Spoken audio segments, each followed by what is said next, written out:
Хүрээдэд сургууль нь 2020 онд 3 тэнхэм 90 сурагчтайгаар үйл ажиллагаа явуулж байсан бол өдгөө 4 сургууль 16 тэнхэм 1500 оюутантай болж үйл ажиллагаа нь өргөдсөн байна. Тус сургууль нь бүгд найрамдах Солонгос улсын хөрөнгө оруулалттай бөгөөд нийгмийн хариуцлагыг хэрэгжүүлэх үүднээс Монголын залуусыг өөрийн орондоо 100% тэтгэлгээр суралцуулдаг байна.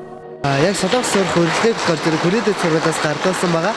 За гэхдээ яг одоо бас сүүлийн ч гэсэн хэвлэл мэдээлэл тийм ээ тэр телевизийнхаа салбарт бас Солонгос улс нэлээд өндөр үзүүлэлттэй байгааг сансан тийм учраас бас энэ сургууль суралцж байна. Яг гэвэл бид нар аль бага байхасаа ерөөхдөө өөрсдөө зорилго мэрэгчлээ тодорхойлоод яг телевизийн уран бүтээлч болёо гэж шийдсэн байсан. Тэгээ тийм учраас бас энэ Солонгос суралцах юм урилга ирсэнд маш их баяртай байгаа. Тэгээ энийг ч гэсэн энэ завчныг алдалгүйгээр бас энэхүү боломжийг өөрсдөө авсан байгаа л да. Миний хувьд ч гэсэн мөн адил телевизийн хүүхдийн нэвтрүүлгийн салбарт одоо шинэ үеийн хоёр маань нэлээд олон жил бас ажилласан. Тийм болохоор бас тэтгэлгээр суралцах хэрэг авсан. Тийм болохоор Солонгослоо сайн суралцаад тэгээд бүгд найрамдах Солонгос улсад өөрийн хүссэн мэргэжлээрээ суралцаа. Тэгээд Монголдо одоо сайн боловсруучсан болж ирэхийг зорж байна.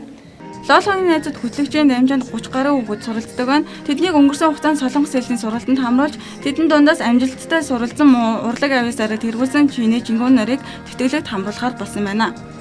Болохоор яагаад тэр хүмүүсийг бас сонгосон бэ гэхээр ерөнхийдөө бол их урлагийн авьяастай хүмүүс байсан. Тийм учраас Солонгосчсан тэр хүмүүс маань яваад одоо их зүйлийг суралцаж мэдэж ирээд Монгол улсдаа ч гэсэндээ бас ихийг хийж бүтээгээсэй гэсэн болоо зорилготой байсан. Хүрээдэд сургууль нь Монгол залуусыг өөрийн тэтгэлгээр Солонгос улсад суралцуулах ажлыг 5 жилийн өмнөөс эхлүүлсэн байна. Энэ хугацаанд 150 орчим Монгол залуус бүгд найрамдах Солонгос улсад суралцсан байна.